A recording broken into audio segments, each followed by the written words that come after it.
Go ahead, Oscar. Good afternoon. My name is Oscar Kolbrenner. I'm an international student from Krakow, Poland, currently pursuing bachelor's degree in environmental studies at Lewis and Clark College in Portland, Oregon. I'm the current intern for the Oregon Organic Coalition. I'm tasked with policy and communications for the upcoming semester.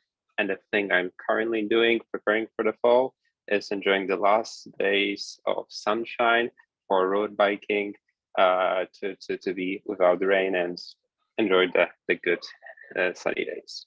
And I will pass it to Ashley. Hey everybody, Ashley Rude with Oregon Climate and Agriculture Network. I use she, her pronouns. Just excited to be putting up a little bit of food, like drying some herbs, and my garden tomatoes have definitely been pretty slow and small, but they're piling up a little bit. So trying to make some salsas to put away and also enjoying the sunshine. So I'll pass it to Amy. Good afternoon, everyone. Amy Wong, she, her, with the Oregon Organic Coalition. Thanks for having me. And I made pepperonata last night with a bunch of peppers from my CSA to freeze for the winter. And I really hope to have as robust a fall cilantro crop as I did in the spring. So fingers crossed. And I will pass it to Lucas. Hi, everybody.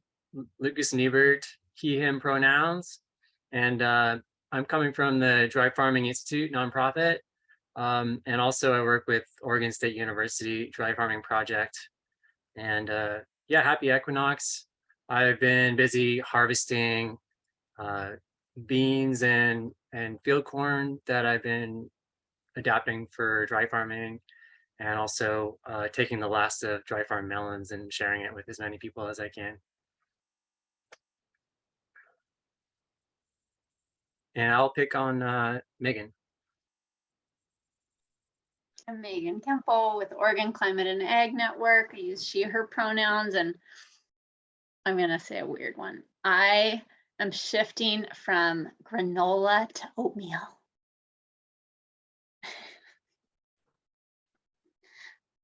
That's it. Oh, Emma. Hi, y'all. Thanks for having me. My name is Emma Land, pronouns she, her, and I am the land use and health policy strategist at OHA. So this is my first meeting.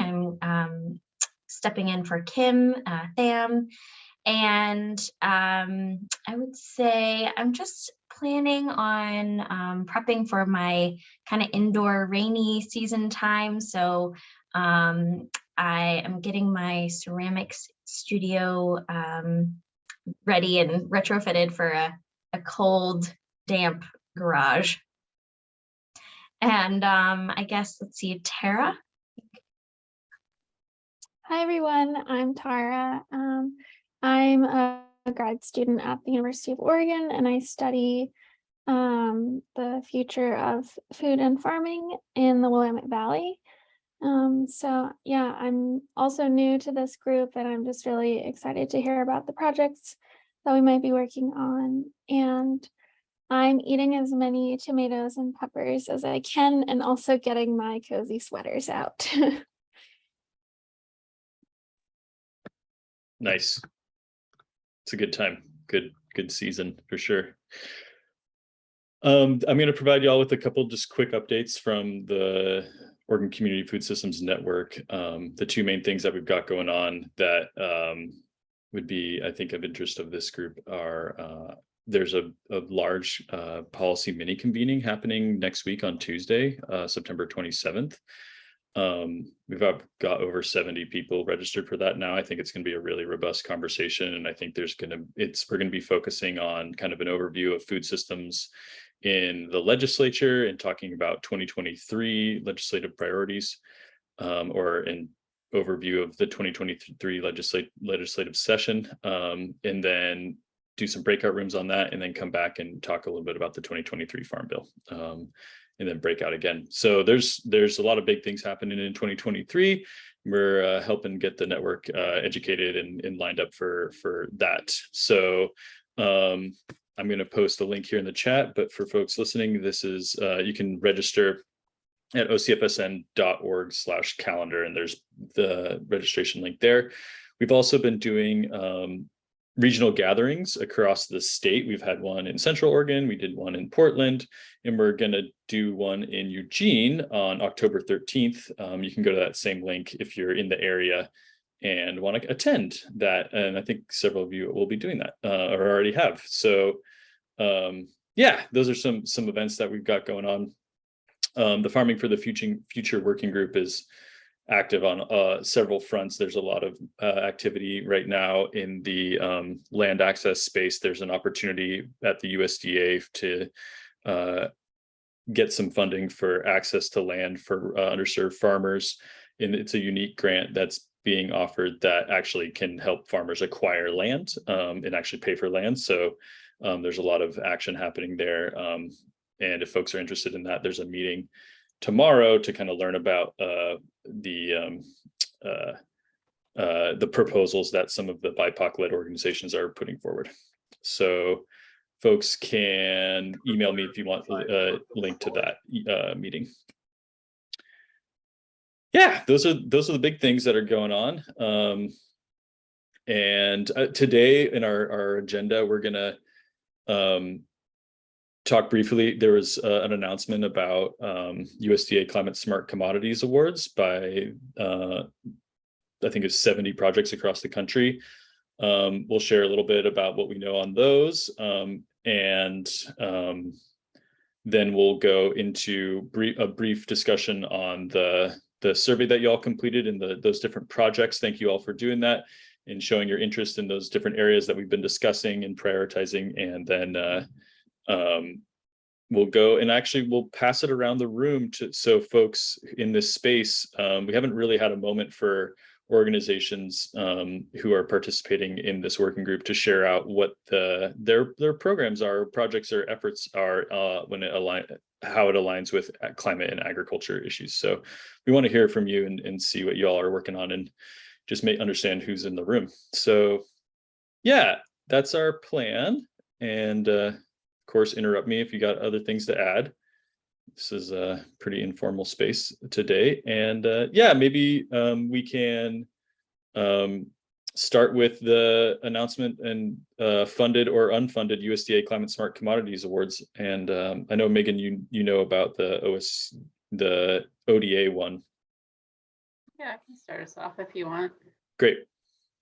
I actually didn't prepare, I don't know that I know that, so the USDA offered, announced months ago, maybe 4 or 5 or 6 months ago, the opportunity to provide $1 billion in grants for what they called Partnerships for Climate Smart Commodities. And I don't have the project description up in front of me. I don't know if you want to try to pull it up, Andrew, from the I'll put it in the chat. Yep. Okay. Will you just read it?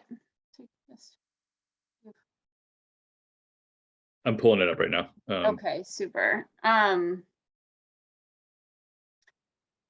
I can talk about kind of what the focus is, but that's just my spin on it. Yeah. So on September 14th, the USDA announced that they are investing 2.8 billion. So they actually expanded from that 1 billion that Megan mentioned. They had so many applications that they brought it up to 2.8. And this is they selected 70 projects under this first pool. So the first pool was 5 million to 20 million, was it? Projects in that range. There's also another pool that's projects between 250,000 to 499,000 or million, whatever, 4.9 million. Yeah, so the big projects were announced, and huge. Yeah, and thank you for that. You just put that list. Thanks, Ashley. And yeah, there's some in Oregon that will affect bring money to Oregon for climate and ag issue this project. Yeah, I was thinking, Andrew, I just wanted to kind of give the USDA's language around what the grants are for. So I'll just share that. So okay, the supporting a diverse range of farmers, ranchers, and private forest landowners through this Partnership for Climate Smart Commodities program. The effort will expand markets for America's climate smart commodities, leverage the greenhouse gas benefits of climate smart commodity production, and provide direct, meaningful benefits to production agriculture, including for small and underserved producers. So that's the purpose statement. And we're going to give a little update on who got those grants and who didn't get those grants in Oregon, as far as the projects that we're familiar with. But the one that was really disappointing, at least for ORCAN, was that the Department of Ag, Oregon Department of Agriculture, applied for a $62 million grant, and it was declined, or it wasn't awarded. So it was a really robust program to actually didn't prep their summary for this meeting, but to help farmers advance climate smart ag practices by incentivizing those practices with funding, as well as to help them with marketing opportunities to market crops that were grown using what they were calling climate smart practices.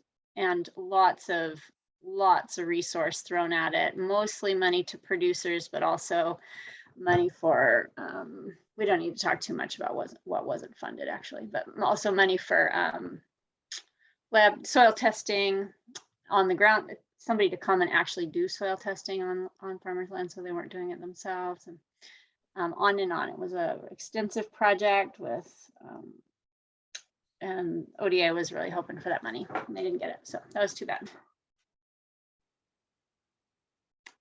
yeah. I understand that there's a third tier that haven't been announced yet. Is there any chance that ODA could get the funding through that tier? Or no, it's actually the second tier that hasn't been announced. So the first tier was the large grants. The second tier is the smaller grants. The smaller grant tier has not been announced yet, but they applied in the large pool.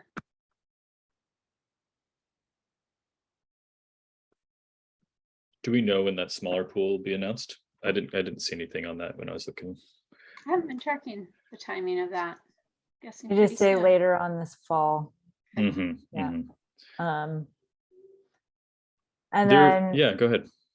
Yeah, and just so folks know, Sustainable Northwest is an Oregon-based nonprofit that received $10 million for their regenerative ranching program that extends beyond the, Oregon. They're working closely with producers and country natural beef, primarily, is what I understand of the grant. And so that work's being supported there, I believe, and maybe Amy, you have some idea about this, but I believe that Organic Valley also got funded a little bit for a project. Do you have a sense if that will have any Oregon implications, Amy, or know any more about that? I think it would. Yeah, I can't speak it at depth. That's one of my things to touch base with Adam. And I know that TILF also has some funding in there as well, which would have a nexus, but I think that is a whole West Coast nexus. But yeah, happy to keep people updated as I learn. Oh, that'd be great. Then I see Gabriella's joined as well. I don't know if she's able to unmute, but American Farmland Trust definitely also applied for a couple of different partnership grants and got one that may have implications for Oregon. I don't know, Gabriella, if you feel like comfortable sharing at this point what that work might look like, or have any other comments? I don't know if I have enough I'm involved in two.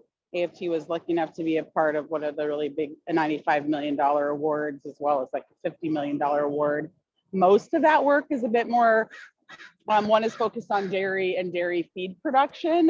That's a Truterra project. I think Truterra was like the lead. And I definitely think that the Northwest may be implicated. They weren't heavily brought into it, but I think with some of these that the pots are so giant. But even though I actually have a decent scope of work in there, I can't give you the good elevator pitch for any of these yet, because they've been I was sort of shocked that they got funded anyways, to be honest.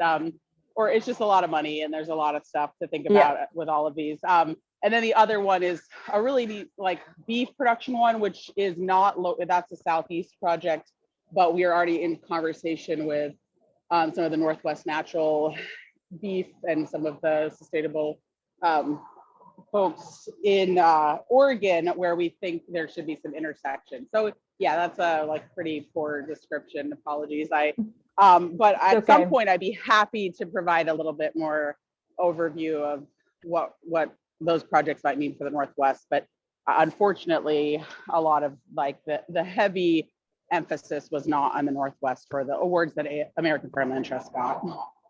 I appreciate that. And overall, it seems, you know, I think commodities is kind of a key word in this kind of announcement and bucket. But despite that, so, you know, a lot of money went to things like, you know, the soybean farmers or the soybean kind of commission in the Midwest, things like that. But there are, I believe, and I haven't gone through the list of projects in full detail yet. It looks like there's a couple of sustainable ag focused organizations in places like Pennsylvania who've gotten quite a good chunk of money that's going to be looking more at sustainable ag and specialty crop production. And so I'm excited to see what those organizations are able to model and do. And hopefully that's a space for Oregon to learn from, for example. And then I do think there's been a couple organizations that applied for the smaller pool of money that we were just talking about, that second tier. And if anyone on this call was part of one of those grant projects, would love to hear more about that. And all in all, it's just been a kind of fascinating process. I think a lot of people, the process was super fast. And so a lot of people are pulling together these huge partnership projects. And so I think a lot of what's on paper in these descriptions, kind of as Gabrielle is sort of alluding to, was done really fast, and we'll see what actually gets to happen, and excited to be able to kind of push some of these projects to do some really innovative work, hopefully. Does anybody have an update on the OSU potato project that got funded? Yeah, I was just looking at that too. I can help track some information down on that. Yeah, I've got it up on my screen, but it just says, so 50 million for OSU, climate smart potatoes from the Pacific Northwest, managing soil health for climate smart outcomes, build climate smart markets, and advance adoption of climate smart management systems in the Northwest, Idaho, Washington, and Oregon. Yeah, I guess I was looking at that grant, and we grow, Oregon, Idaho, and Washington grow like 95% of the US's potato crops, which is, I think, one of the reasons why that grant was awarded, again, under the commodities kind of window. But hopefully it will help us look at soil health practices in Oregon in a different lens. Yeah, Yeah. Tillamook also got funding and they grow potatoes. So I think it's going to be really interesting to see how climate smart factory farms growing potatoes is. And we grows potatoes? Yeah, 3 Mile Canyon Farms grows potatoes. They have a potato that's line. the same project. So 3 Mile Canyon is on that. Yeah. Yeah, that's a mega dairy. That's the largest factory farm dairy in the US. So interesting. We'll see. We had written a letter of support. There's actually an organic potato project at OSU also happening. I don't think it's included in this, of course, but it will be cool to track what happens with that project. Good. Interesting stuff. I want to touch back on what you said, Ashley. If there's anybody who knows about pending program projects or applications in the smaller tier, OCFSN was asked to provide a letter of support for a Black food sovereignty project in that tier, and that's the only one I know of. And they are working specifically with a set of BIPOC farmers that they're working on getting solar and some renewable energies on site, and then some trainings in more climate smart production. That I'm pulling that off the top of my head. It's much more detailed than that. But that's the only one I know of. I know that Jude Waite was working on something, and so I don't know, that would be someone to check in with. I think she's said she was waiting to hear back from this other tier. So it might be the same thing, but it might be something different. I should also add that ORCAN provided a letter of support to a grant that was put in by Go Seed, so the cover crop seed company in Oregon, and they were working with the Confederated Tribes of the Umatilla Reservation to kind of bolster the cover crop supply chain in Oregon, because as cover cropping becomes like one of the major solutions that is being talked about, and particularly these like larger commodity crop systems, a whole lot of work needs to be done to be able to create enough cover crops to be able to meet that demand. And so that is part of one of the smaller pools of money that's also waiting, that will have implications for Oregon. But it was everything from like developing,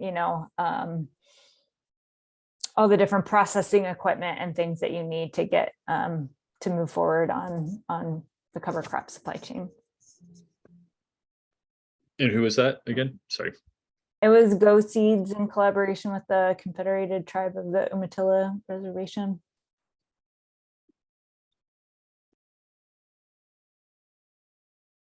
Hey, Brittany. Hi there.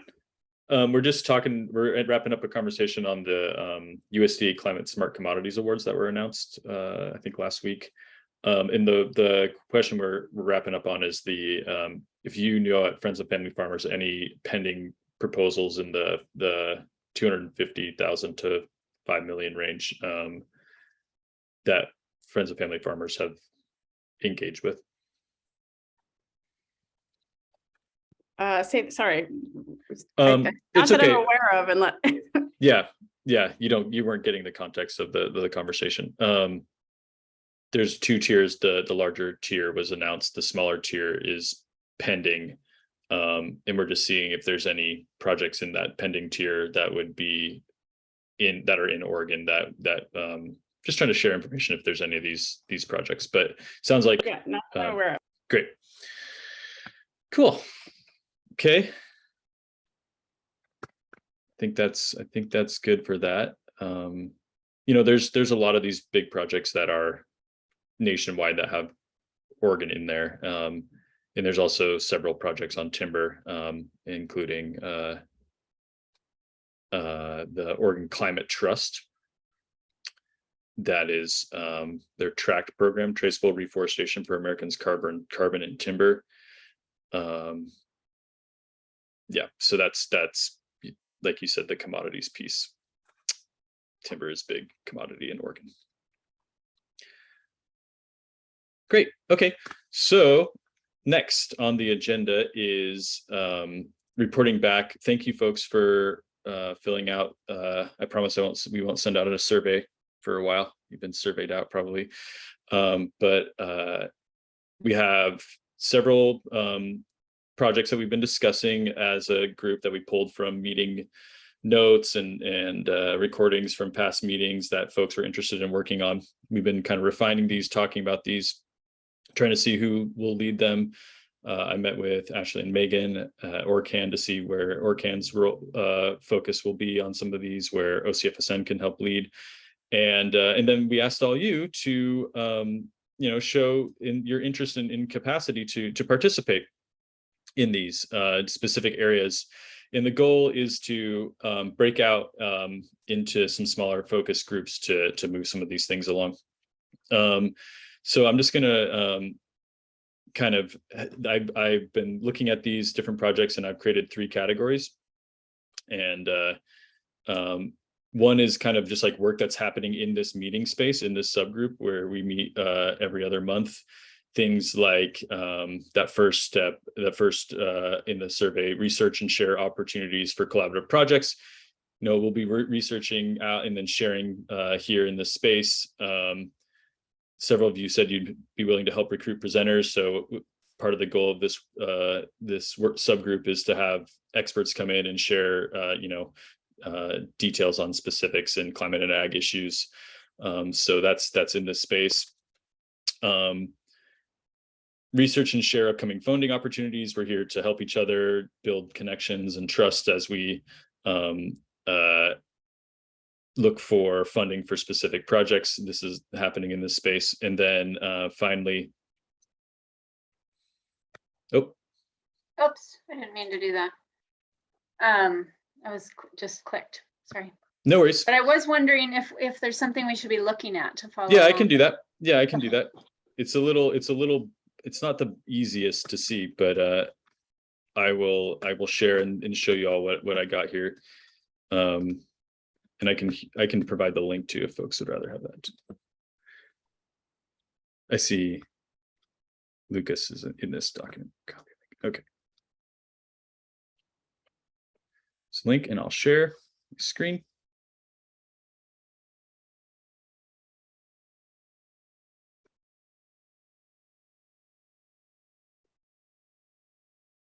Okay. Folks see that? So we've got the projects up here at the top, and we've got all the participants who've shared their name and interest. And so I just mentioned this one. So all the green ones are covered by work in this space, and there's a lot of stuff here. So there's that one, funding opportunities. This review of completed regional assessments for climate impacts on agriculture, and then share opportunities for resilience. There's regional assessments out there. Ashley, remind me the name of that OSU department. Shoot. Wait, say that again? Where the Oregon Climate Research Institute, Oregon Climate Change Research Institute. Yeah.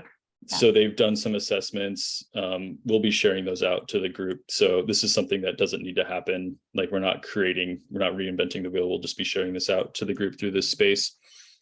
And then reporting on listening sessions, reporting back to the space on updates from your efforts in contacting the farmers that you work with. And then yellow, well, we'll do blue next. Blue are policy, so things that relate and intersect across the network and the policy space. So we've got coordinate on policy and project solutions to challenges of drought and water scarcity. Several of you are interested in that.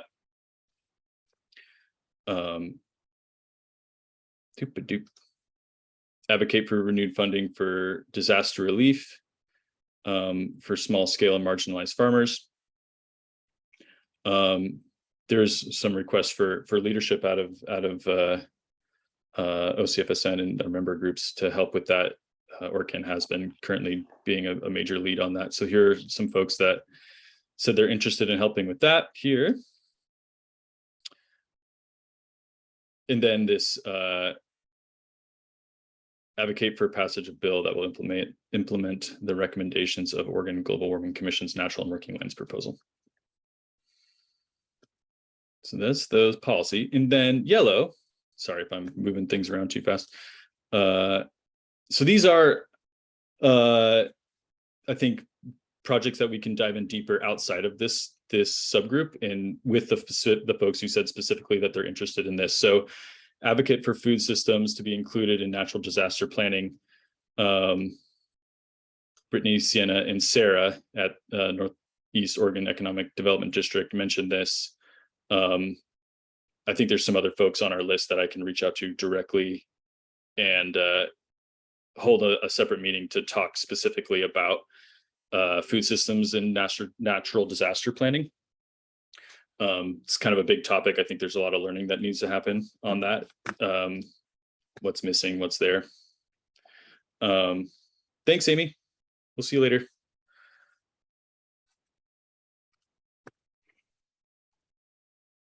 Move that chat out of my way. Okay.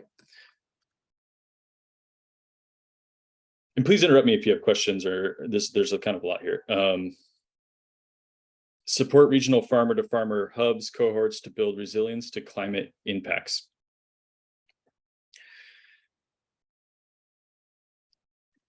I don't have much to say on this right now. I think that there's, yeah. If anyone wants to chime in, what this brings up for them, or what there's some opportunities there, or we can just move on to the next one. This is a good fit for the ORCAN's going to be thinking about this, but this is just such a good, it seems like there's a pretty great opportunity for collaboration here, because we could build, if we were to start thinking about hubs, that they could be cross-organizational. You know, they could be farmers engaged with any of our OCFSN partner orgs potentially. That's all. Yeah. So we'll provide some more detail there. This one had a lot of interest from majority of folks. Host or attend convenings to discuss and learn about regional climate change and agricultural issues and opportunities. Ashley, you're hosting a whole training in October. You know, this, I think it's not exactly this thing, but yeah, this might be a good chance for you to share that. And then, yeah. Thanks, Andrew. Yeah, happy to put it in the chat.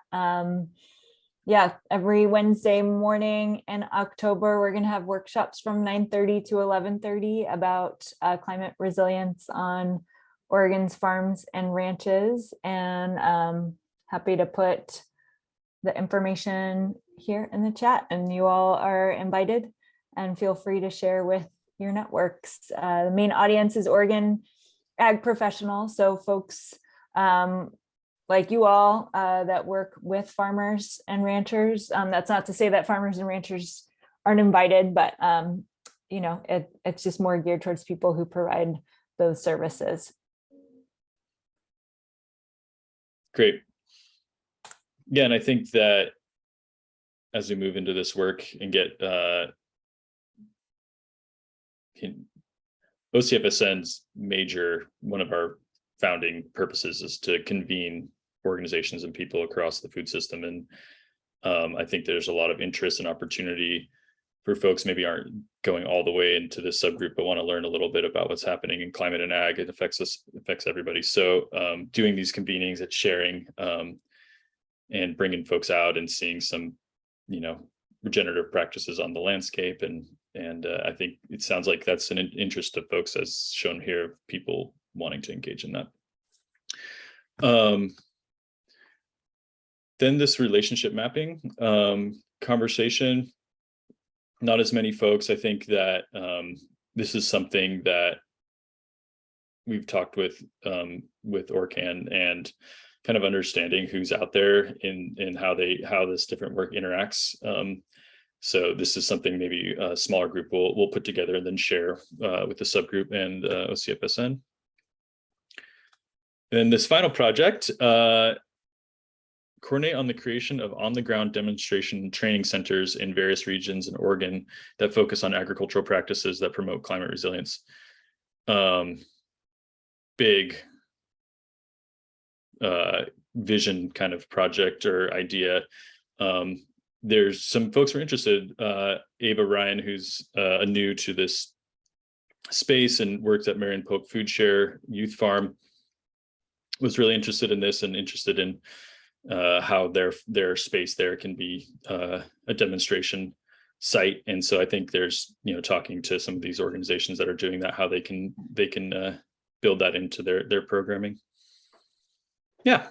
So I'll be working with y'all as we move these things forward. Any questions? It's kind of, yeah. Maybe this is Megan. Is this the idea, Andrew, that what happens next is that some of these are ongoing and will just be happening kind of naturally, like the updates that we're giving today about the work we're doing in this area and the updates we just provided on the Partnership for Climate Smart Commodities grant. And so there will be kind of ongoing information sharing in this space. And then you'll be kind of thinking, well, so and the blue ones will kind of be probably punted to the policy work group, mostly with your close coordination. Is that right? Yeah, there's I think that we're still, I think potentially it's hard to say because there's a lot of shifting that's happening in the policy work group. Thinking about these big things that are happening that I mentioned, the 2023 legislative session, the 2023 Farm Bill. So making sure that climate isn't lost in that, and how, yeah, I can think help there's think a, about that. yeah, I think there's a space in OCFSN, the policy committee, that is like kind of for the wonky folks who want to get really into the details. And then there's also our goals to make sure that we're communicating across the full network about these opportunities and helping build the grassroots base and encouraging folks to get engaged. Climate specific stuff. Yeah, I think it's here. Yeah, anyways, I'd like to hear thoughts, or we can talk about it outside of this space. I do have a question for the group. So the I think I have actually a proposal for the group. The policy work group meets every month or a couple months and shares out, the OCFSN policy work group, I should say, meets regularly and shares out, we share out with each other what we're working on periodically, and we're sharing them out we're sharing out in the convening next Tuesday. I think what our OCFSN members' policy priorities are, but I'm wondering if if this group feels like it would be helpful to have we don't want to spend time every meeting giving an update on policy related to climate and ag, but it seems like maybe we want to do that at a couple strategic points, like right before the session, give a really good overview of, we'll have a matrix most likely that the policy, a list basically with all of the bills that our members are advancing. It would be really easy for me or Andrew probably to go through and just highlight or mark the ones that have a climate focus and have a copy for us that's just those, and share out about them, what we know about them. Briefly, I don't think we'd want a whole meeting focused on policy. If folks were that engaged, they could go to the policy work group, but is it helpful to have just periodic updates in this setting, in this group, about policy at the intersection of climate and ag? I'm seeing some nodding. I can't really see everybody, but okay, great.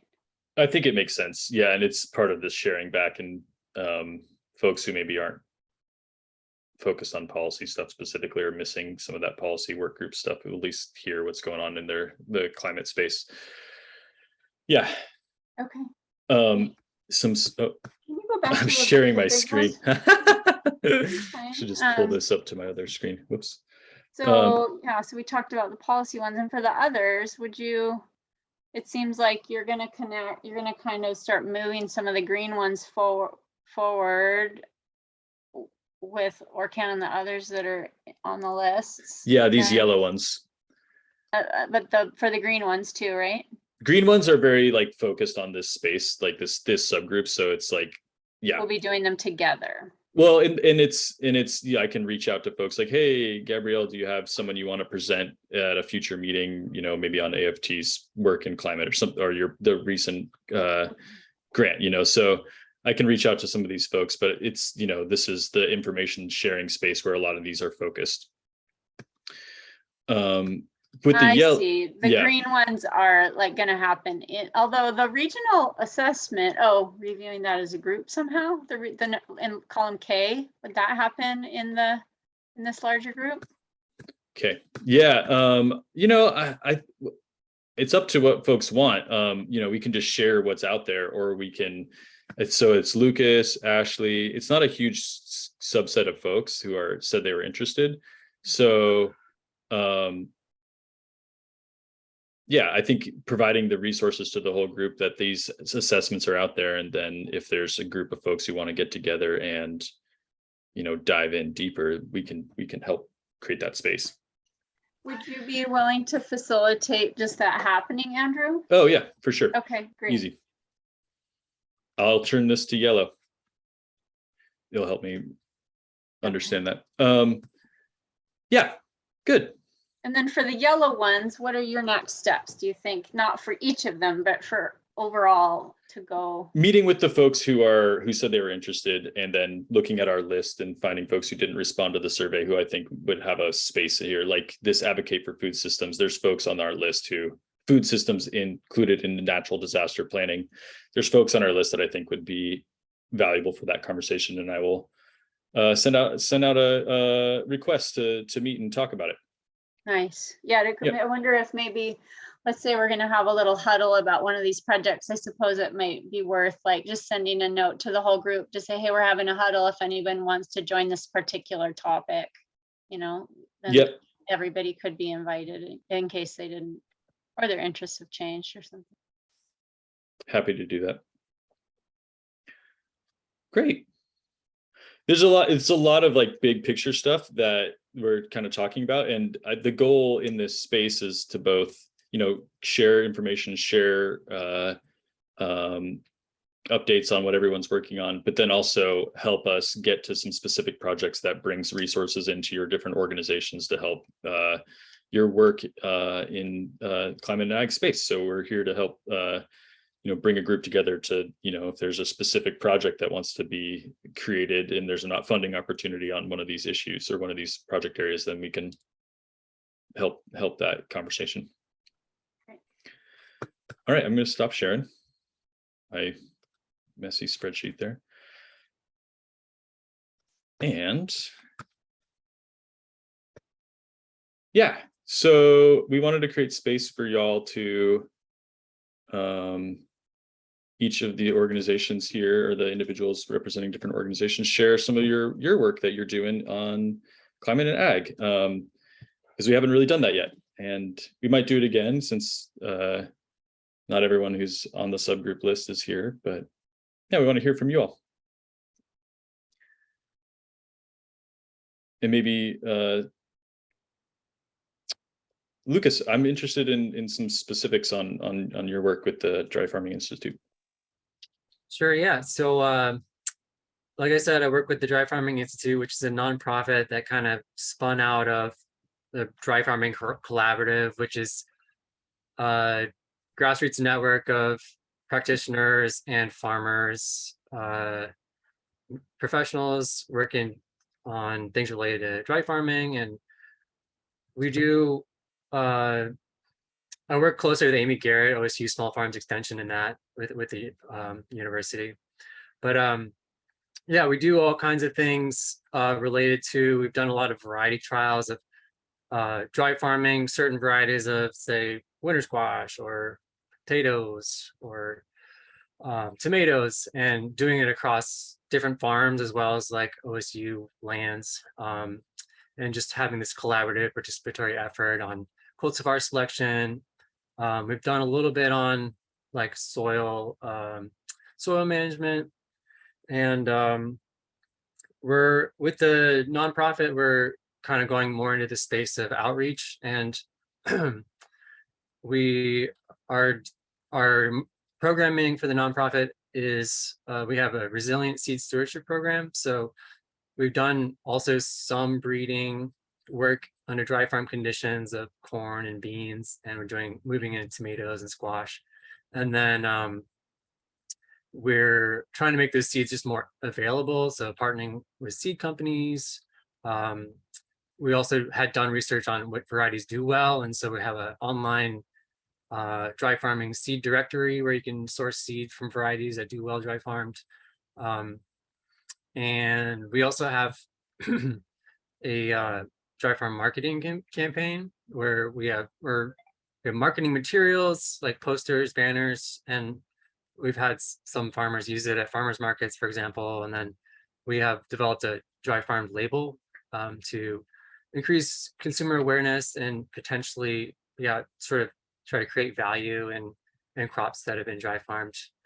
And lately we're working on a dry farm accelerator program, which is this next year. We have a cohort of 10 growers who have little or no dry farm experience, but want to move into dry farming. And your site selection is a really important part of that. And so we're going to have a consultation on site suitability for dry farming for different dry farmers. We're going to take a 5-foot soil core, for example, look at how deep the roots can get down, how well the soil can hold on to moisture, things like that.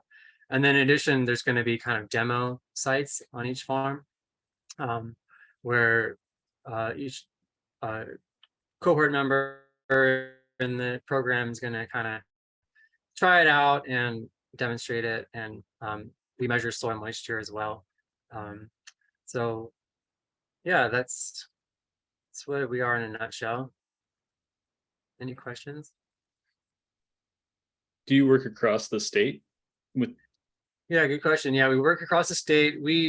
So we're based in Corvallis, and we're able to dry farm without irrigating at all. Sometimes we irrigate during planting for seed germination or establishment, but we're increasingly trying to build a network outside of kind of the Willamette Valley and also Western Washington too. You can dry farm depending on your soil type, and also north, like coastal Northern California. We have some collaborators there in Humboldt County, but we want to increasingly move into like Southern Oregon, like places that don't have like coastal effects, and also Eastern Oregon where you do have to water, and we want to promote more just like a dry farming toolkit, like things like kind of practices you can use for water conservation in your soil, cultivars you can use, like appropriate plant varieties, things like that.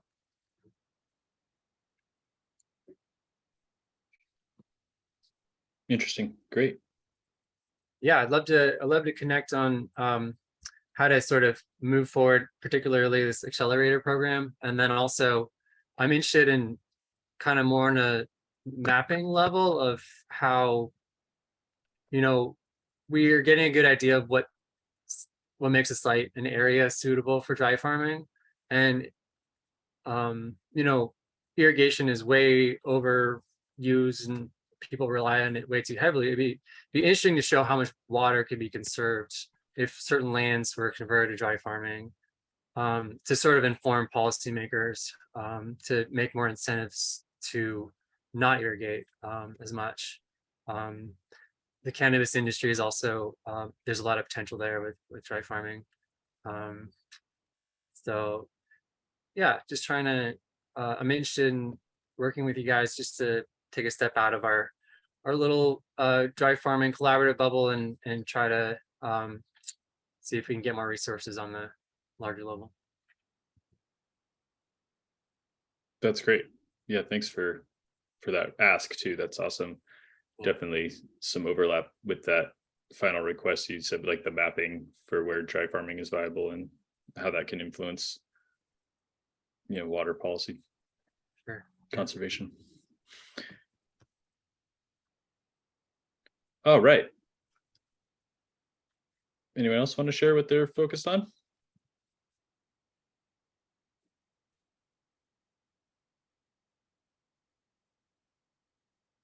share. We have a lot of mostly steeped in policy right now, but because climate change was our #1 issue for farmers with our survey. So we're kind of putting all our efforts into any of the legislative bills that we can possibly help with. So we're going to support any coalition partners that are putting forth any climate legislation. We're going to really try, our focus is to kind of do a big push of gathering farmers' testimony. We're doing a big rally day in Eugene, which we'll be talking about more later on. And we're doing an information series about all of the bills that are coming forth. So if anybody like ORCAN wants to, we're going to do 3 different workshops, as well as advocacy, specifically training farmers how to write testimony and interact with their legislators. And so we're really focusing hard on kind of training farmers to speak up. But we do have one bill that we're going to be in support with the Stand Up to Factory Farms Coalition. They're doing another moratorium bill, but it's going to be species neutral this time. So it's large tier 2 CAFO moratorium that we're going to put forth. Some of you may know that they did a mega dairy moratorium last time, but didn't go through. But we're going to be doing species neutral this time. So, and then any of the other support that we can do with ORCAN or any other coalition partners we'll be working on. So really our whole hope is to kind of rally the troops and get farmers really engaged this coming up legislative session.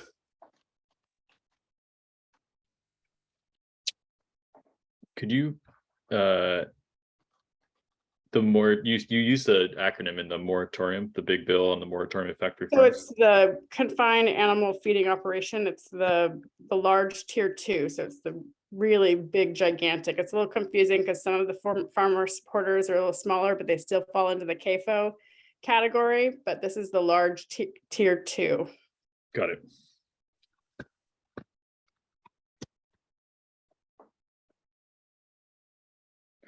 And just a heads up for folks that we record this and I get a transcript of it and I review it and with the notes, so make sure all the details are captured.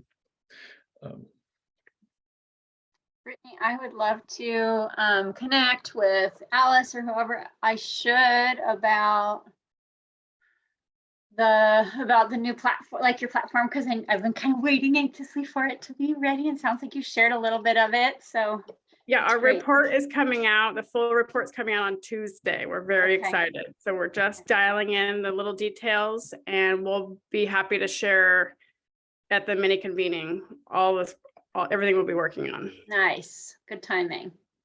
Nice, that's great timing. Or maybe not coincidental.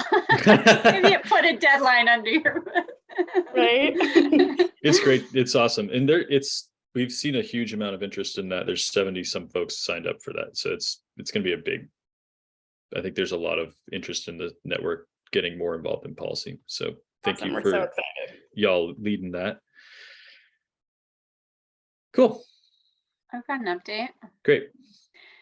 We'll give the same update at the convening next week too, or not the same update, but ORCAN has been asked to draft a healthy soils bill. So we've been working for the last couple of weeks to draft a legislative concept, which is something that the attorneys at the state work on to draft up a bill. And so giving them all the language they would need to put into bill language, into a bill. And high level overview is that it would create a healthy soils initiative between state agencies, including Department of Ag, OSU, both extension and research, OWEB, the Oregon Watershed Enhancement Board, which is an agency that exists to provide funding for conservation practices, not just on ag lands. And so creating a grant program for a healthy soils grant a pot of money focused on healthy soils as part of the Oregon Ag Heritage Program. And also the fourth partner that I didn't mention agency partner is the soil and water conservation districts, who aren't really an agency, but are quasi-governmental organizations or entities across the state. And so those entities need to collaborate with each other. And then I have a laundry list, like 4 pages of activities that they could be directed to do under the initiative. And some would be pending the legislature funding those activities, and others they already have capacity to do. And then they would work together to create a soil health plan for Oregon.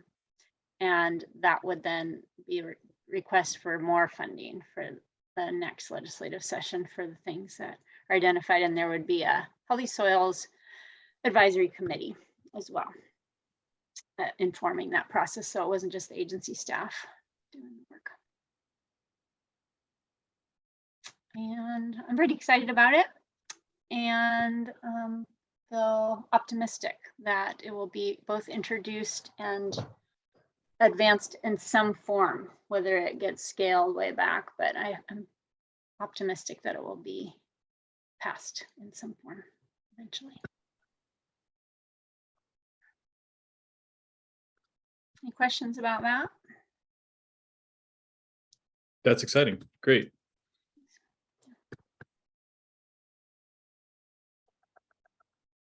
Oh, and then there's also a natural and working lands. Those of you who are following the Global Warming Commission's natural and working lands work, that there will likely be a natural and working lands bill, which would move a lot of this kind of work on the natural working lands include ag lands, forest lands, and then we include blue carbon, so estuaries and wetlands.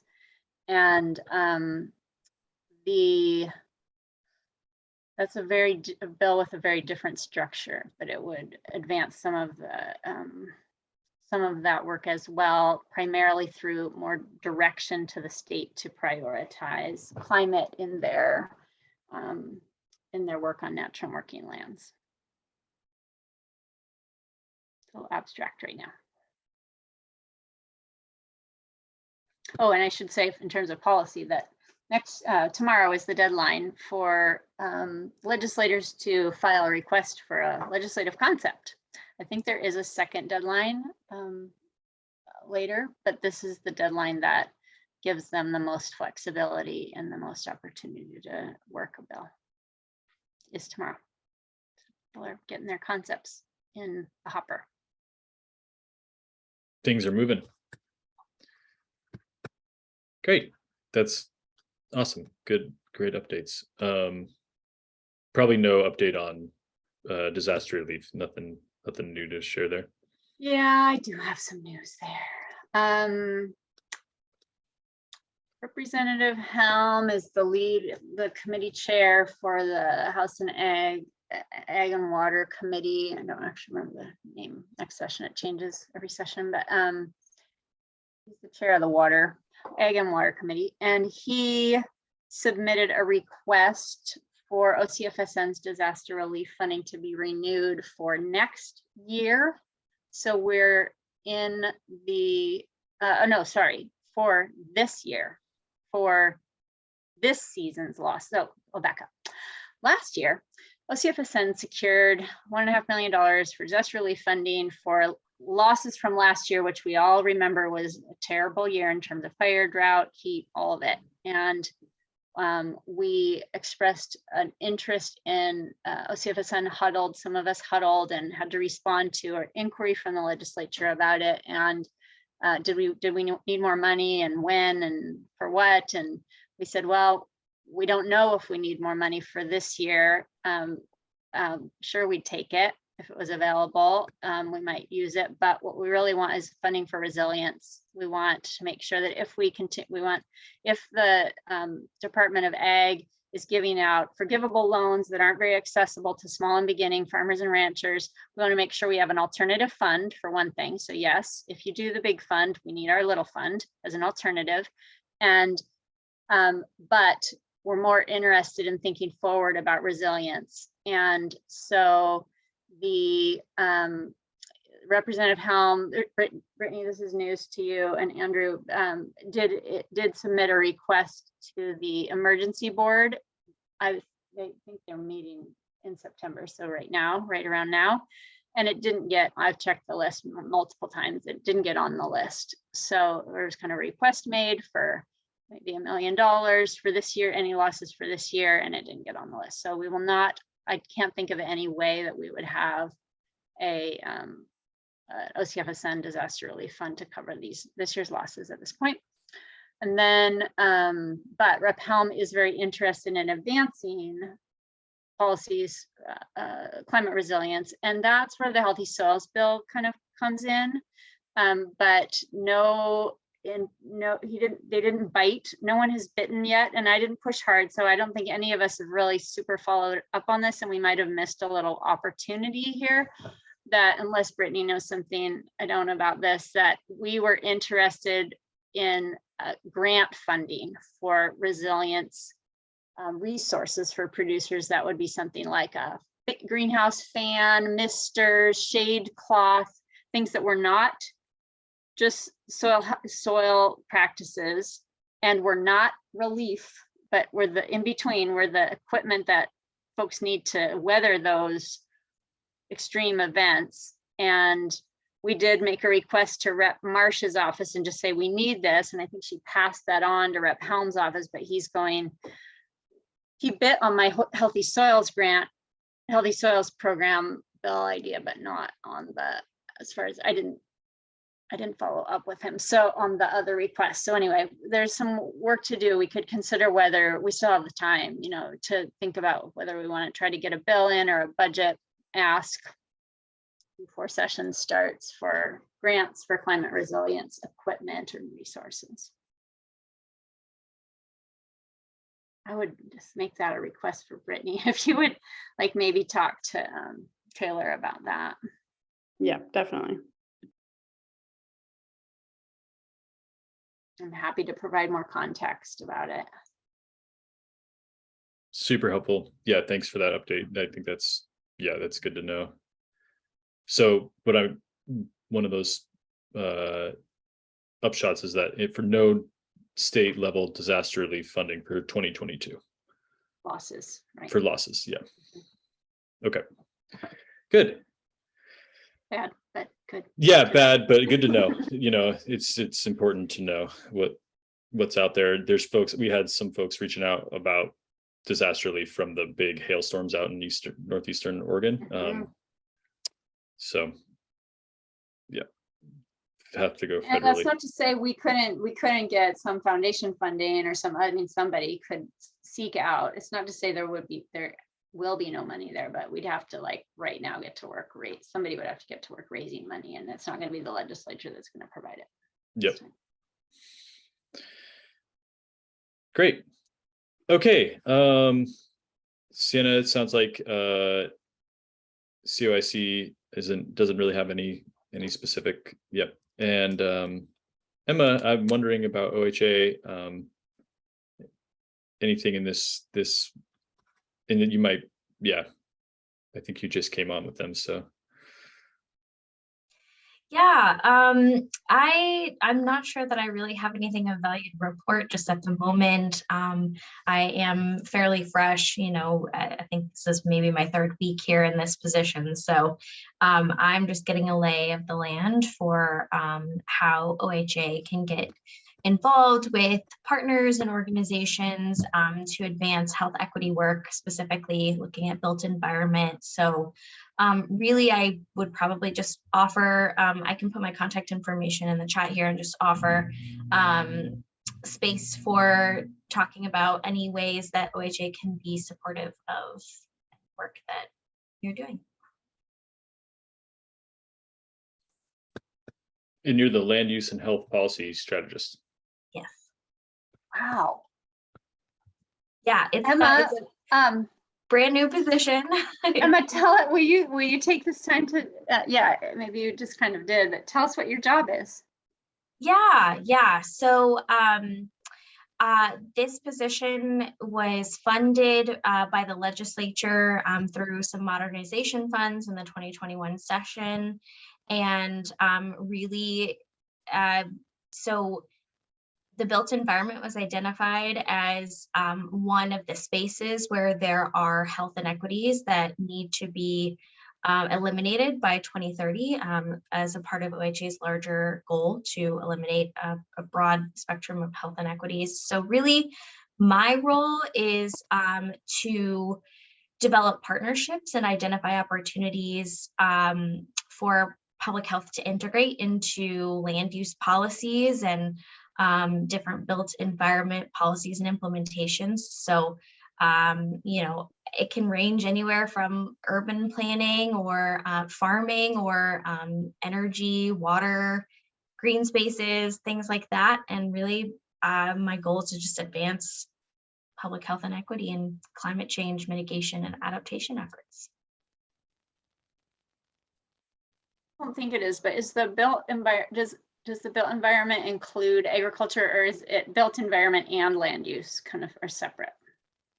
Do you consider the agriculture to be part of the built environment? What does built environment mean? Yeah, no, it certainly can be. I mean, yeah, so built environment is just kind of the larger encompassing aspect of really any sort of land use. So where resources are placed, how neighborhoods are planning for, you know, housing, urban development, or, you know, infrastructure like schools and things like that. I mean, it can really be broad, as broad as it can be, really. It's not buildings, it's beyond buildings. It's beyond buildings and bridges. Oh, certainly. Okay. Yeah. I don't know where Yeah, but transportation, you know, thinking of, you know, things like that. Okay.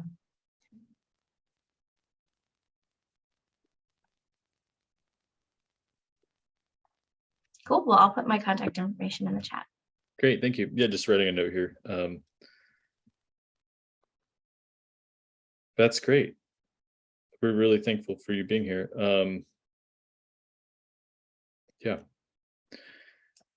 All right, I think that's it. I was looking through, Amy provided a great overview, more narrative of how they want to get involved in some of these specific projects through that survey. And I don't think there's anything in here specifically on Oregon Organic Coalition's efforts in climate intersections. Oscar, I think you're probably pretty new as well. So we can reach out. I think I'll send out these notes and to the group and actually ask for some other orgs to share their information with me that I can then share out to the group. So we're not maybe doing this next meeting, but make sure all the groups that are a part of the list are sharing some of what they're working on. I think this is valuable to hear. Thanks, Andrew. I just wanted to add, since Gabrielle mentioned in the chat the collaborative project that WorkCan's working on with American Farmland Trust, and she's talking about a great project we have happening, women in ranching in Northeast Oregon, trying to work with them on climate resilience. And so that's using American Farmland Trust kind of learning circle model to bring together women to talk about their kind of needs on resilience. And as that region is still reeling with the big fire just east of Enterprise, you know, I think it'll be interesting to see what kinds of supports we can provide through that work. But we had one learning circle in June, which was really fantastic that I was able to attend. And then on Liza Jane McAllister's farm, Six Ranch, which is doing some really innovative work connecting watershed restoration and climate resilience and raising cattle out there. And then there'll be another learning circle happening the same day as we launch our climate resilience workshop, so the 5th of October. But you know, it's really place-based kind of community building and sharing a really key place-based information so that they can become more resilient to climate change there. So that's the project that Gabrielle was referring to. And then in collaboration also with the Dry Farming Institute, American Farmland Trust, and Oregon Climate and Agriculture Network are working on a big federal grant right now to hopefully get support for continuing our work, both training agricultural professionals as well as creating additional demonstration sites around dry farming and water resilience, and also creating more learning circles for a more regional scope, not just Oregon, but also California and Washington, and just really excited to think about sharing information and lessons learned across eco-regions rather than just staying in our little state boxes. So really excited to see that grant get done, because it's a heavy lift. So from all of our partners, and that's about it. And just another plug for our October workshops. I put the information in the chat, but please do feel free to share that and get signed up. We're really about building a community of practice so that we can all leverage each other's knowledge so that we can really make some progress here in the state. Great. That's a lot of stuff for 9 of us. Does anyone else want to share that? And then we can, I'll definitely follow up with the meeting information, the meeting notes and recording, and then be following up with folks on specific projects. And I think I'll send a request for the organizations who aren't here to share some of the climate work that they're doing. I just thought of one more quick update. I'm going into a meeting next in like 5-10 minutes about the Department of Ag. The ODA is considering a climate resolution right now, and it's a standing Board resolution. of Ag. Yeah. Sorry. Yep. Thank you. Yeah. The State Board of Agriculture is considering a climate resolution.